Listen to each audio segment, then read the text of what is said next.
네, 오늘은 사순절 세 번째 주일입니다. 여섯째 주간 중에 세 번째 주간이니까 이제 꼭 절반을 보내게 됐는데 이 사순절 기간 동안 우리 주님 그리스도 예수의 십자가를 눈을 크게 열어 마음을 넓게 열어 꼭 보실 수 있는 믿음의 성도들이 되시기를 축원합니다. 인식하셨는지 모르겠는데 제가 사순절 기간 동안 계속 주일에 전하는 말씀은 우리 주님 그리스도 예수 바라보자, 하나님을 우리의 소망으로 삼자, 그 말씀을 전하고 있습니다. 오늘도 마찬가지입니다. 여러분의 어린 시절의 꿈이 무엇이었는지요?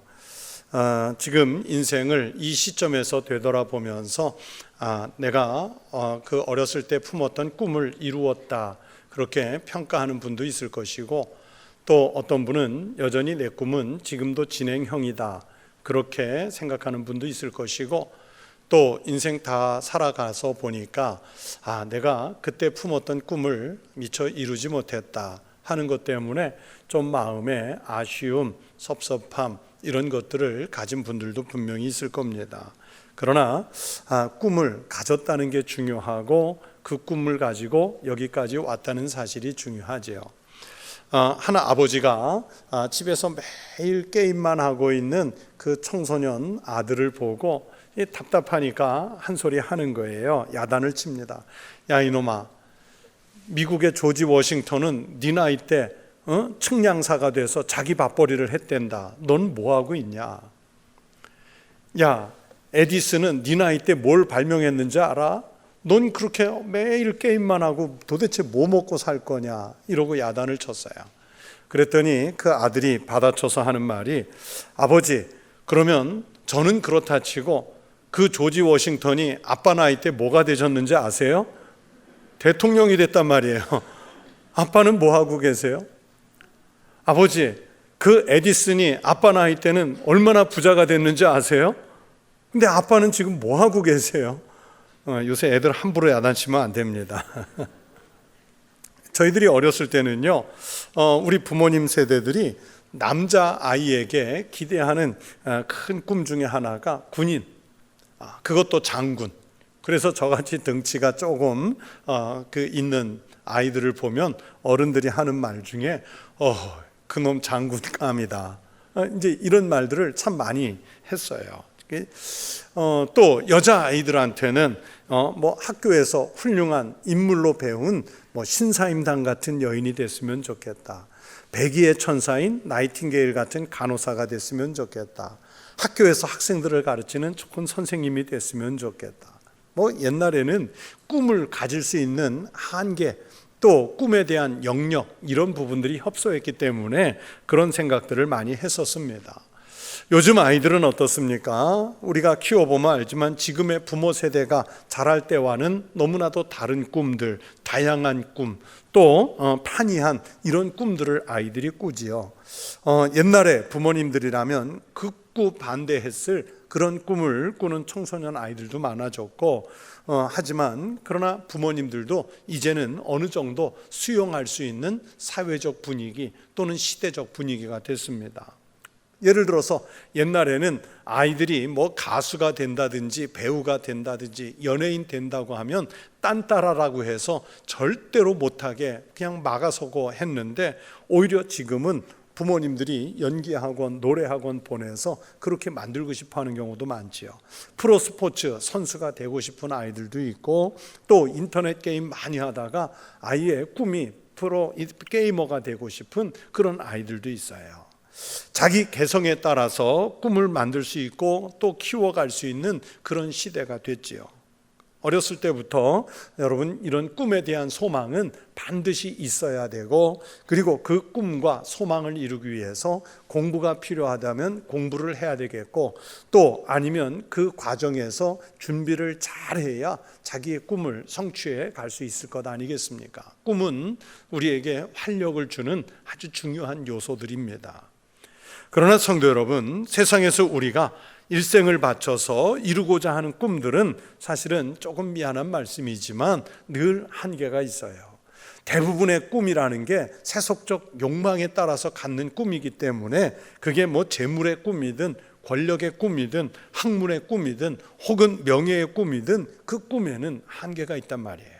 그래서 오늘 본문에서는 이런 부분에 대해서 뭐라고 말씀하시냐면, 어찌하여 이방 나라들이 분노하며 민족들이 헛된 일을 꾸미는가 말씀했는데, 여러분, 이 말씀에서 헛된 일을 꾸민다 하는 말의 원어적인 뜻이 뭐냐면, 왜 헛된 꿈을 꾸느냐, 그런 뜻입니다.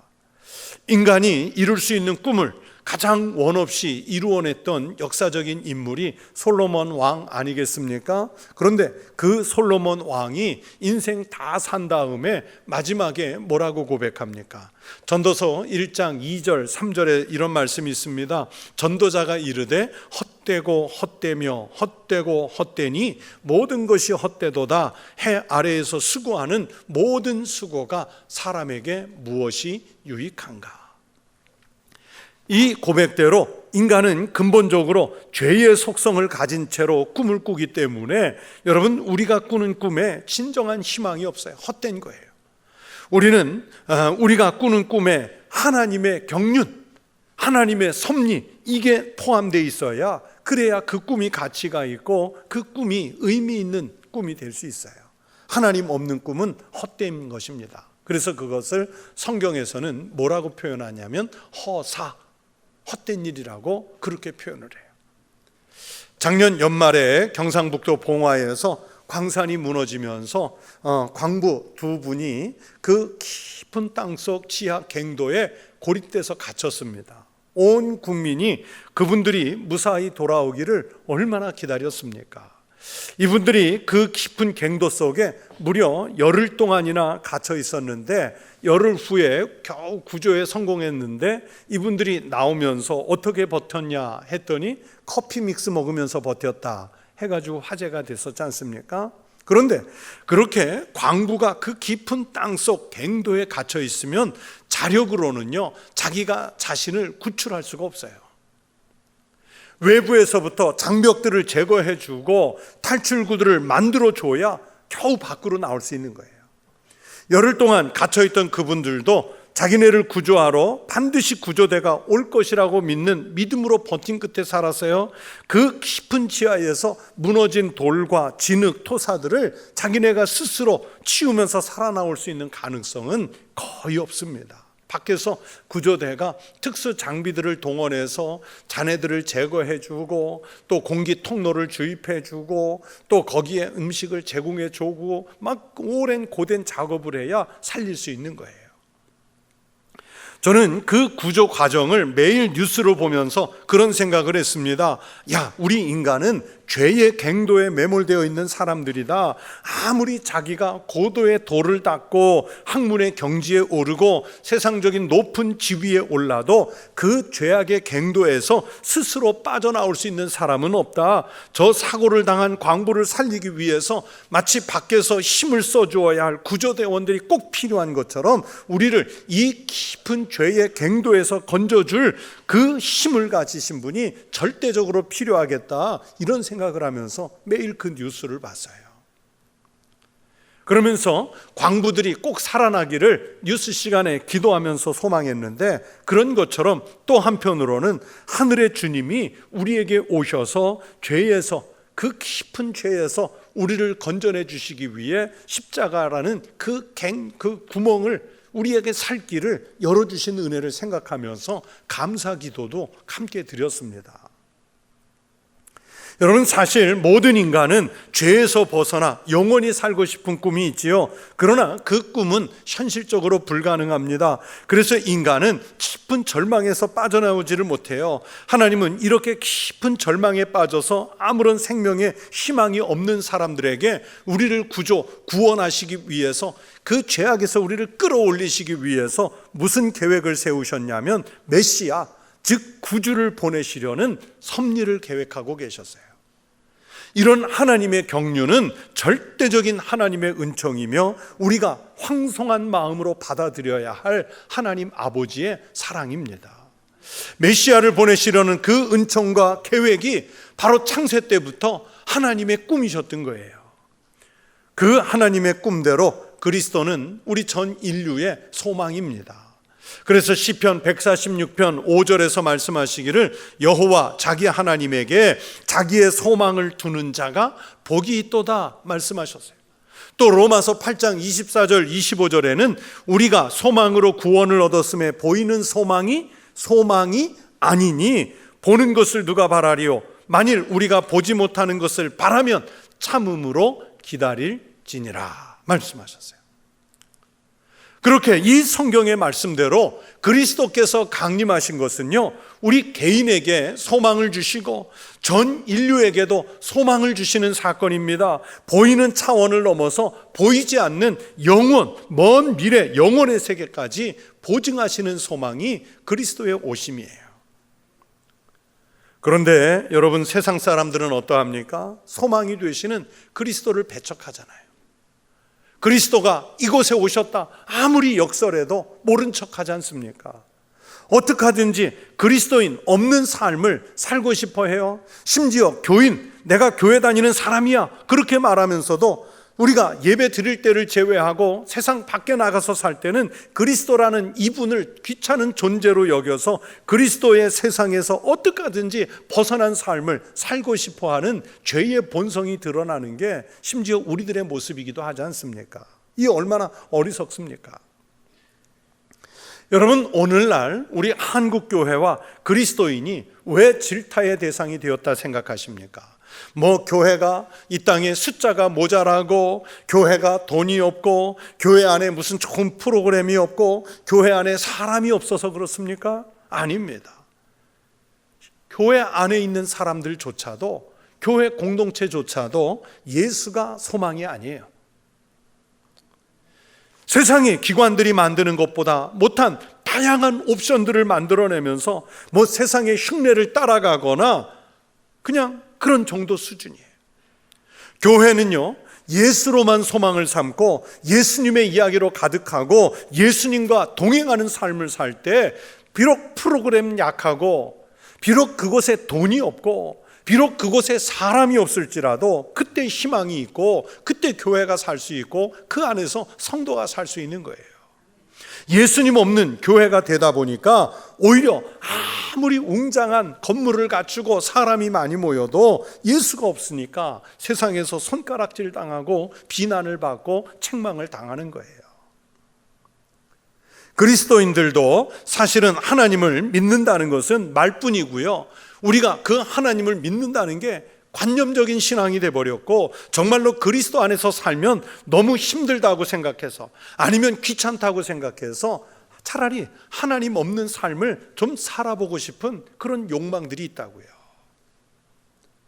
바로 그런 현상에 대해서 오늘 본문에서 2절, 3절은 이렇게 평가합니다. 세상의 군왕들이 나서며 관원들이 서로 꾀하여 여호와와 그의 기름 부음 받은 자를 대적하며 우리가 그들의 맨 것을 끊고 그의 결박을 벗어버리자 하는도다.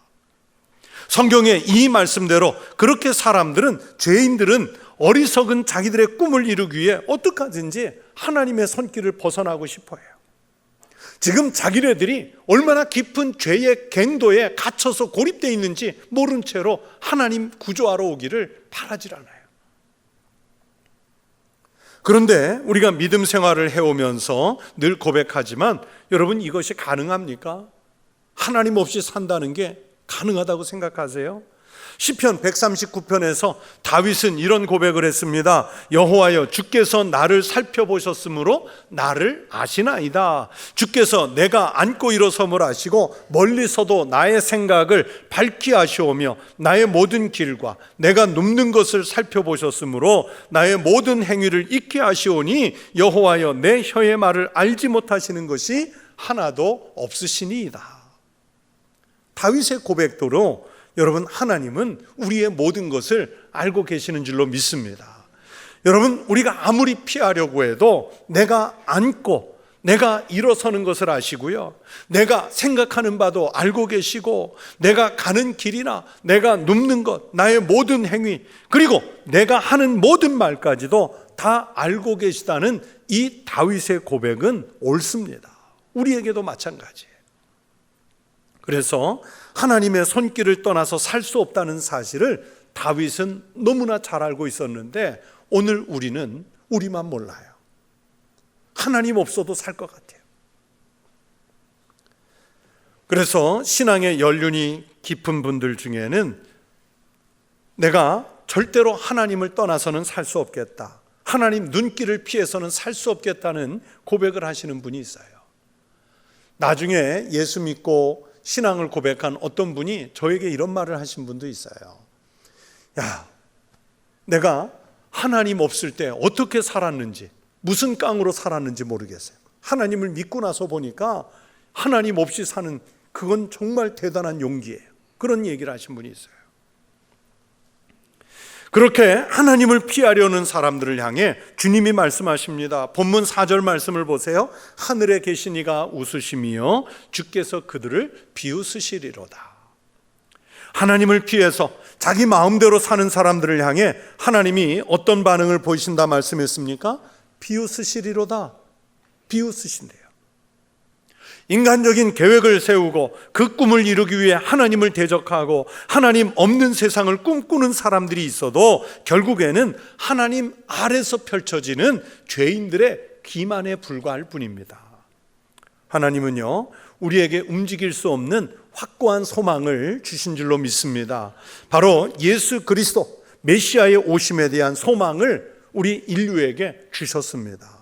본문 7절부터 9절에서 이것을 다시 한번 확인해 주고 계십니다. 내가 여호와의 명령을 전하노라. 여호와께서 내게 이르시되 너는 내 아들이라. 오늘 내가 너를 낳았도다. 내게 구하라. 내가 이방 나라를 내 유업으로 주리니 내 소유가 땅끝까지 이르리로다. 내가 철장으로 그들을 깨트리며 질그릇같이 부수리라 하시도다. 하나님은 말씀하세요. 인류가 꾸는 헛된 꿈들을, 하나님 없이 사는 사람들이 꾸는 헛된 꿈들을 철장으로 깨뜨리시리로다. 질그릇같이 부수실 것이다 말씀하시잖아요. 여러분, 도자기를 굽는 분들을 도공이라고 하지 않습니까? 이 도공들의 꿈이 무엇일까요? 남들이 생각해낼 수 없는 아주 아름다운 정말 멋진 작품 하나 만들어내는 것 아니겠습니까?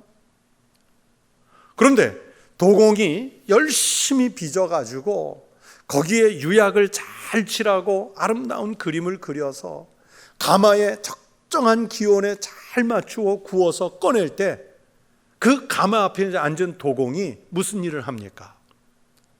자기가 만든 그 작품을 꺼내보면서 이리 돌려보고 저리 돌려보고 뒤집어보고 하면서 결국에 망치를 들어서 툭 하고 쨍그랑 깨버리잖아요. 다음 작품 꺼내가지고 또 열심히 매의 눈으로 살펴보다가 또 망치를 들어서 툭 깨버리잖아요. 곁에서 우리가 지켜볼 때는 너무 색깔이 예뻐요. 정말 아름다운 작품이에요. 저거 우리 집에 가져가면 딱 좋겠다 했는데 그거 우리 안 줘요. 도공은 깨버려요. 마음에 들지 않는다는 거죠. 그렇듯이 하나님은 오늘 성경에서 뭐라고 말씀하십니까? 허사를 경영하는 그 하나님 없는 꿈들을 가진 자들을 질그릇같이 깨버리겠다고 말씀하시잖아요. 철장으로 깨뜨리시겠다고 말씀하시잖아요. 그러나 하나님의 축복을 받은 사람, 그 사람을 향해서는 너는 내 아들이라. 내가 너를 낳았도다. 그러면서 하나님의 자녀 권세를 얻는 그 보좌에 오르실 것이라고 예언을 해놓았어요. 하나님 없이 사는 이방 백성들은 하나님께 비웃음의 대상이지만 하나님을 바라보며 하나님의 뜻대로 은혜대로만 사는 사람은 하나님이 너는 내 아들이라. 내가 오늘 너를 택하였다. 내가 오늘 너를 낳았다 하면서 하나님 자녀의 권세에 우리를 올리시겠다고 약속하셨어요. 제가 어렸을 때부터 청년까지 저의 친척 형님 가운데 제가 열심히 신앙생활, 믿음생활 하는 게 좀 못마땅했던 분이 있어요. 이분은 가끔 저를 만나면, 자주 만났죠. 만나면 늘 저를 향해서 비아냥거렸어요. 그분이, 그 형님이 저한테 하는 늘 고정적인 레퍼토리가 몇 개 있어요. 야, 하나님이 어디 있냐? 눈 씻고 찾아봐도, 망원경으로 봐도 하나님 안 보인다. 야, 너가 믿는 하나님한테 구원을 주시려면 1원 보태가지고 10원을 달라고 그래라. 9원은 쓸데가 없는데 10원은 쓸데가 있지 않냐? 야, 네가 믿는 하나님한테 복을 주시려면 차라리 작업복을 달라고 그래라. 그 옷 입고 나가서 돈이라도 벌게. 맨날 그런 얘기만 해요. 제 마음속에 늘 들었던 생각은 물론 뭐 전도하려고 노력도 해봤지만요, 그러나 마음속에 저 형님 편히 못 살지, 오래 못 살지, 이런 마음이 들었어요. 민망한 마음이죠. 불쌍한 마음도 들었어요. 하나님을 알지 못하는 그 영혼의 불쌍한 마음이 들었어요. 실제로 평생 그렇게 하나님을 대항하던 그 형님은 참 세상을 너무 힘들게 살다가 너무도 젊은 나이에 일찍 그냥 불쌍하게 죽었어요. 그분만이겠습니까? 여러분, 우리의 인류 역사 가운데 자기가 하나님 노릇해 보려고 했던 사람들, 아니면 자기가 가진 힘으로, 권세로 하나님의 대항을 해보려고 했던 스탈린이라든지 히틀러라든지 아니면 북한의 김일성이라든지 하나님과 대항했던 사람들 역사 속에서 다 사라져버리고 말잖아요. 청년 시절에 둘의 마을, 둘의 교회를 개척한 김진홍 목사님, 새벽을 깨우리로다, 이 책으로 유명하시잖아요. 이 김진홍 목사님 간증도 듣고 저도 이 새벽을 깨우리로다 책도 여러 번 읽고, 또 김진홍 목사님이 저희 신대원 다닐 때 학교 그 교수 요원으로 강사로 오셔서 제가 그분의 수업도 한 학기를 들은 적이 있어요.